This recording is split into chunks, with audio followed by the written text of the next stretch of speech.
Bienvenidos y bienvenidas a El Debate, un proyecto ciudadano que trata de reflexionar en esta precampaña con cada uno de los aspirantes a la presidencia de la República en los partidos políticos. El día de hoy tenemos a Natalia Díaz, precandidata del Partido Movimiento Libertario. Bienvenida, Natalia, y la felicito porque recién inicia usted como vicepresidenta de la Asamblea. Muchas gracias, Marlon. Un placer estar aquí con ustedes, compartiendo y con todos. El empleo en las juventudes es fundamental. Tenemos casi un 10% de personas que están viviendo una situación deficitaria. Una mujer joven que está en la Asamblea Legislativa y aspira a la vicepresidencia, a la presidencia de la República en su partido, ¿qué tiene que decir las juventudes en este momento tan crítico? Porque ese 10% significa en las juventudes más de un 20%. Claro, yo lo que digo es que la juventud en estos momentos no tiene oportunidades reales de encontrar un trabajo que le permita salir adelante como corresponde. Yo en algún momento de mi vida estuve desempleada, yo sé lo que es estar desempleado, y estamos hablando de una persona que tiene en estos momentos una maestría en administración de empresas, que el mercado laboral no está para absorber absolutamente a todas las personas, que las oportunidades son escasas porque a muchos de nosotros se nos exige experiencia laboral previa, y eso afecta muchísimo porque muchos tienen la capacidad de realizar un trabajo pero no la experiencia en cuanto a tiempo. Entonces, para mí, uno de los proyectos vitales importantes para el país es la educación dual. Sé que ha habido algunas malinterpretaciones con respecto a lo que significa para el país, pero la educación dual ayudaría muchísimo a todos los jóvenes a aprender y a trabajar al mismo tiempo. Que mientras yo voy aprendiendo algún oficio determinado pueda adquirir la experiencia laboral que me permita, ya sea trabajar para esa empresa en la que yo hago mi práctica de alguna forma, o tener por lo menos la experiencia que me permita a mí salir adelante con base en ese estudio previo. Esa es una de las propuestas que creo que son de las más importantes a impulsar en estos momentos. ¿Usted pensaría que estamos en un momento país en el que hay que privilegiar más las áreas técnicas que las áreas profesionales con maestrías, doctorados y formaciones en licenciatura? Creo que no son excluyentes, se pueden ir preparando también personas como lo han venido haciendo en algunos sectores de la población en cuanto a maestrías y títulos en la universidad, pero sabemos que las oportunidades no son iguales para todos, que hay personas que ni siquiera pueden terminar el colegio en muchos de los casos, que no tienen la oportunidad ni los recursos de ir a una universidad, pero que por lo menos a través de la educación dual podemos ofrecerle oportunidades para que en un periodo de 2 años o menos puedan adquirir experiencia en un oficio determinado y que eso les permita tener un trabajo, recibir ingresos y con base en eso estudiar lo que ellos ya quieran en algún momento de su vida. Yo creo que es la forma de tratar de sacar a estas personas del desempleo, personas que están entre los 15 y 24 años, en donde el desempleo está más allá del 20% en muchos de los casos, y yo creo que ese es uno de los temas que tenemos que abordar seriamente en el país.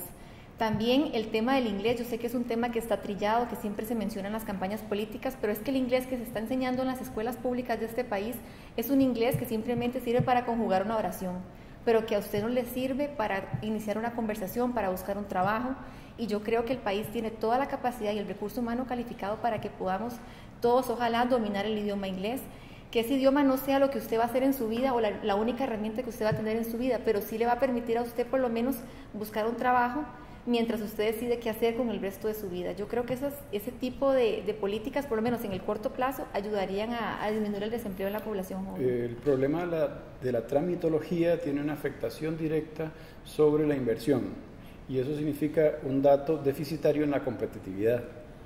Desde el movimiento libertario han pensado razonadamente cómo podrían solucionarlo. Claro, nosotros impulsamos la Ley de Simplificación de Trámites en el cuatrienio 98-2002. Es una ley que lo que hace es que justamente sea mucho más expedito el buscar permisos para poner un negocio a operar, para traer inversión al país, y presentamos en esta Asamblea Legislativa hace más o menos 1 año y medio un proyecto muy interesante que me gustaría que las municipalidades lo tomaran en cuenta, que es la reforma al Código Municipal, donde lo que permite es que las patentes que se otorgan para actividades lucrativas se otorguen cumpliendo ciertos requisitos previos de forma automática, y que el control se dé a posterior durante 15 días para verificar que lo que usted presentó en la municipalidad es lo que realmente está ejerciendo como actividad. ¿Cómo hacemos para llevar esos proyectos como a un buen puerto? Sabemos que un proyecto puede durar alrededor de 7 o 9 años en la Asamblea. Es justamente el reto de este último año. Ahorita soy vicepresidente de la Asamblea Legislativa. Yo quisiera impulsar, aunque no es un rol mío directo porque yo no soy la presidente, pero puedo contribuir a impulsar proyectos de reactivación económica como este que le menciono, la reforma al Código Municipal, educación dual, teletrabajo, que son temas que no generan mayor conflicto a nivel ideológico en el que todos los diputados, por ejemplo, estamos comprometidos en muchos de esos temas y son proyectos que están en la Comisión de Asuntos Económicos, muchos de ellos. En cuanto al régimen municipal, sí se necesita que las municipalidades estén a favor del proyecto por ser un tema constitucional donde hay una autonomía municipal de por medio, pero yo creo que si nosotros creamos las condiciones para atraer más inversión al país, de eliminar trabas y requisitos que no son necesarios, no absolutamente todo porque hay ciertos temas que tienen que regularse, pero sí yo siento que los requisitos son innecesarios, que las trabas son muchísimas y que además muchas de las cargas sociales e impuestos en el país ya son muy altos. Con su llegada a la Asamblea Legislativa, ¿se logró aglutinar algún tipo de compromiso para que esos proyectos verdaderamente se puedan aprobar? Eso lo quisimos impulsar en la agenda del 1 de mayo. Lamentablemente, por la situación que se presentó en la Asamblea, no fue posible crear en conjunto una agenda donde se impulsaran esos proyectos. Sin embargo, como bancada de Movimiento Libertario, sí tenemos un listado de proyectos en diferentes ejes temáticos que nos interesa impulsar en la Asamblea Legislativa. Uno de esos ejes es reactivación económica, que están estos proyectos que le menciono. Sin embargo, también queremos impulsar proyectos para reducir el gasto público. El déficit fiscal es un tema importante a considerar en este año y de cara al futuro también. Proyectos para el desarrollo de obras de infraestructura. Hay reformas legales que se necesitan para desarrollar obra pública o infraestructura de forma más expedita. Eso junto con otros proyectos de reforma del Estado que queremos impulsar. Veremos cómo nos va en este periodo, pero yo creo que la actitud de la presidencia del Congreso en estos momentos y de los diputados es tratar de construir una agenda de consenso. Los economistas dicen que Costa Rica no puede caminar si no se ponen impuestos, y esos impuestos tienen que necesariamente tocar el bolsillo de los costarricenses. Todos los precandidatos han estado casi de acuerdo en que eso es necesario y urgente, inclusive don Otto Guevara, que sería el contrincante suyo en este proceso electoral. ¿Usted piensa igual que los otros candidatos o también se une al pensamiento de don Otto de no más impuestos? Obviamente estoy de acuerdo con el pensamiento de Otto Guevara, él de mi partido, somos compañeros de bancada y defendemos a los costarricenses de más impuestos. Más bien yo creería que una opción a considerar es la reducción de algunos impuestos y de cargas sociales en algunas microempresas cuando por lo menos están empezando en su etapa crítica, porque hay una teoría que lo que dice es que cuando las tasas son menores y es más fácil pagar impuestos en un país, la recaudación es mayor, porque las personas no van a querer evadir, las personas van a pagar sus impuestos al día. Si les es fácil y para ellos es un monto considerable y pueden hacerlo, las personas lo van a hacer. No podemos partir de que todo el mundo es evasor en Costa Rica, de que todo el mundo quiere simplemente no pagar sus impuestos. Lo que pasa es que es un país caro para producir, es un país que si nosotros no hacemos un cambio pronto, va a dejar de ser atractivo para la inversión, va a dejar de ser atractivo también para poner algún negocio a operar aquí. Hay países en Centroamérica que están desarrollándose mucho más que nosotros en estas áreas de competitividad y entonces yo creería que son acciones necesarias y por lo tanto no veo un aumento de impuestos como la vía para aumentar la recaudación. Estamos en el debate con Natalia Díaz del Movimiento Libertario, precandidata y también en este momento vicepresidenta de la Asamblea Legislativa.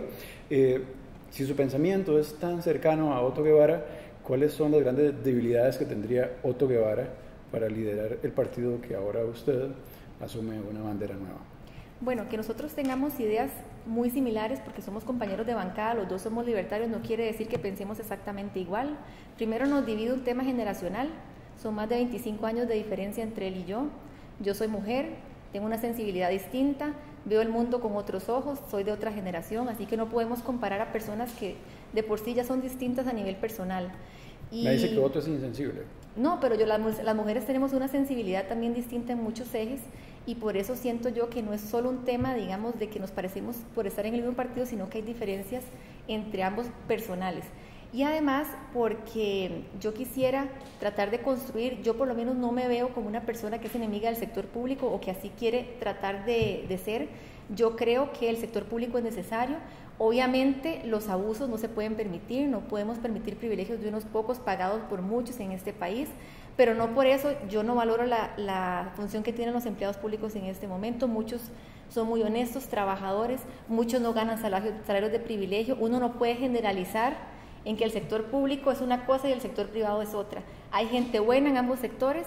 Lo que tenemos que trabajar es justamente en que esos privilegios no se acrecienten, inclusive por las desigualdades que dentro del mismo sector público se puedan dar, porque hay tratos desiguales dentro del mismo sector. En el empleo público, el movimiento libertario ha sido bastante ácido al respecto. pero hay muchas de esas personas que tienen salarios después de 30, 40 años de trabajar digamos, en gobierno, y no necesariamente son privilegios, sino son cosas que se han ganado en esa trayectoria de vida. Claro. Natalia va a seguir persiguiendo sistemáticamente en el sector público a las personas que de repente se puede pensar desde el movimiento libertario que tienen salarios que resultan no acorde con su pensamiento. Bueno, yo no me considero alguien que persiga al sector público, no lo veo así, yo soy funcionaria pública, así que yo no tengo por qué perseguir al sector público, no es algo que voy a hacer ni que pienso hacer en un eventual gobierno. Lo que sí digo es que para nuevos funcionarios, que aquí sí quiero hacer la aclaración, que no es para los actuales, sino para nuevos, impulsar una nueva ley de empleo público, para regular ese tema, pero no simplemente recortando los pluses y dejando un salario base del 50% y que las personas empiecen a ganar menos. No, es ajustando el salario a un salario de mercado que se ajuste por inflación y entonces con base en eso hacer salarios mucho más competitivos que sean acordes también a lo que en el sector privado se está pagando. No es disminuir los salarios de los funcionarios actuales, no es quitarle los pluses a los actuales, pero de cara al futuro sí tenemos que tomar decisiones responsables en empleo público. Tres preguntas de sí y no. ¿Uso recreativo de la marihuana? Sí. ¿Uso medicinal de la marihuana? También. ¿Matrimonio gay? Puedo hacer una excepción. Yo estoy a favor, pero quiero decir que esto es un paso que se tiene que dar, primero sociedades de convivencia y después matrimonio. ¿Por qué? Porque es un paso en una sociedad, no hemos ni siquiera aprobado el proyecto de sociedades de convivencia y siento yo en las sociedades, por ejemplo, desarrolladas donde se ha visto el tema de matrimonio homosexual, lo que es primero es la sociedad de convivencia, primero se tiene que pasar ese paso y luego seguir Estado laico. A favor. Natalia, ha sido un gusto tenerla en el debate. Le deseo muchos éxitos en todo este proceso electoral para que siempre los costarricenses puedan conocer a una mujer que en este caso, desde el movimiento libertario, tiene un pensamiento para que la ciudadanía lo tenga a pedir de boca. Así que muchas gracias por acompañarnos. Con mucho gusto, Marlon. Un placer estar aquí con ustedes.